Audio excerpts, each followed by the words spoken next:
मंत्री इस और ध्यान दे रहे हैं, लेकिन लगता नहीं है कि बहुत देर बाद ध्यान दिया जा रहा है, जो कि मामला बहुत ही गंभीर विषय था। इस पर बहुत पहले ध्यान देने की जरूरत थी। बहरहाल वक्त हमारे पास चूंकि कम है, अमिताभ जी आपकी संपादकीय टिप्पणी का यहां पर इंतजार। देखिए, मैं तो 2-3 बातें कहूंगा। शिक्षा मित्रों पर कई बार चर्चा हो चुकी, उन्हीं बातों का दोहराव जी जरूरी नहीं और उपयोगी भी नहीं होगा। 2-3 चीजें मैं कहता हूं, सरकार के लिए भी और शिक्षा मित्रों के लिए भी। शिक्षा मित्रों को इस सत्य को स्वीकार करना होगा। मेरे बच्चे हैं शिक्षा मित्र, इस प्रदेश के बच्चे हैं, फिर भी मैं कहूंगा कि सुप्रीम कोर्ट ने जो लक्ष्मण रेखा खींची है उसका उल्लंघन करते हुए अध्यादेश लाया तो जा सकता है, और अध्यादेश क्यों, विधेयक भी लाया जा सकता है।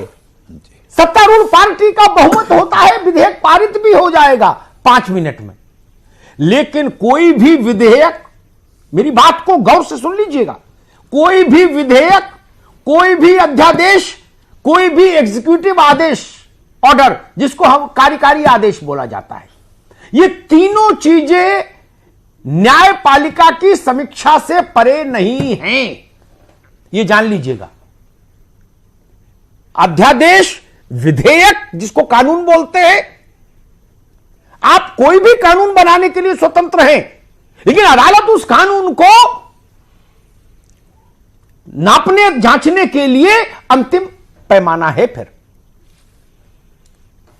इसलिए ये कहना कि नहीं सरकार कुछ भी कर सकती है, मैं इससे कभी सहमत नहीं हुआ, किसी की सरकार रही हो। सरकार सब कुछ नहीं कर सकती भाई, और सब कुछ ही होता होता तो अभी एक फैसले का जिक्र शायद शलभ कर रहे थे, मैं एक और जानकारी उसमें जोड़ दूं। जो विधेयक आया था सरकार का, सुनील साजन के सरकार के समय, कानून, सरल भाषा में समझो, विधेयक थोड़ा जटिल हो जाता, कानून जो आया था, उस कानून के पक्ष में उत्तर प्रदेश सरकार ने भी एफिडेविट दिया, ताजी सरकार ने भी, कि हां ये बहुत ही अच्छा कानून है। सुप्रीम कोर्ट ने ना उनकी मानी ना नए वाले की मानी। क्या, ना तो सुनील साजन के समय का कानून माना विधानसभा द्वारा पारित, और ना नई सरकार के दिए हुए शपथ पत्र को माना, दोनों को दरकिनार करके नया फैसला दे दिया। एक तो ये समझिए। अब क्या हो सकता है, मैं शलभ मणि से भी कहूंगा और शासन में जो लोग देख रहे हैं उन नौकरशाहों से भी कहूंगा, मुख्यमंत्री जी से भी अनुरोध करूंगा, स्थायी रास्ता निकलने में समय लगता है। यह अच्छा है आपने दरवाजा खुला रखा है, कम से कम जो दुखी हैं, पीड़ित हैं, वो आपसे बात कह के मन हल्का करते हैं, आप उपलब्ध तो हैं। लेकिन अब केवल उपलब्धता से काम नहीं चलेगा। मैं चाहता हूं इनके मानदेय में बढ़ोतरी की जाए, ताकि ये अपने परिवार को सही से लालन पालन दे पाए, जीवन जी पाए। बाकी की समस्याओं पर स्थायी हल देने के लिए एक लंबी प्रक्रिया है, बार बार अदालतें सामने आती हैं।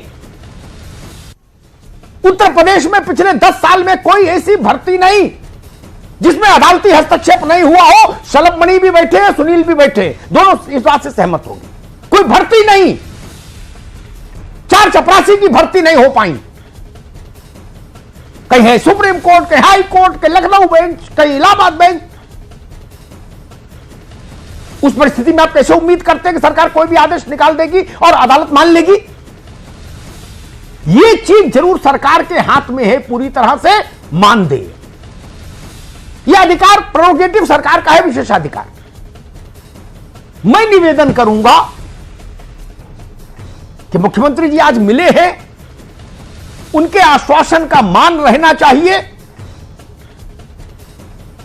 स्थायी समाधान निकालने के लिए प्रयास रहे, लेकिन उसके समानांतर इन 1,72,000 लोगों के लिए सम्मानजनक जीवन यापन के लिए मानदेय में बढ़ोतरी जरूर की जाए और बिना किसी देरी के की जाए। धन्यवाद। बहुत बहुत शुक्रिया अमिताभ जी, एक और अहम और गंभीर विषय को लोगों के बीच रखने के लिए, और आप सभी मेहमानों को बहुत बहुत शुक्रिया इस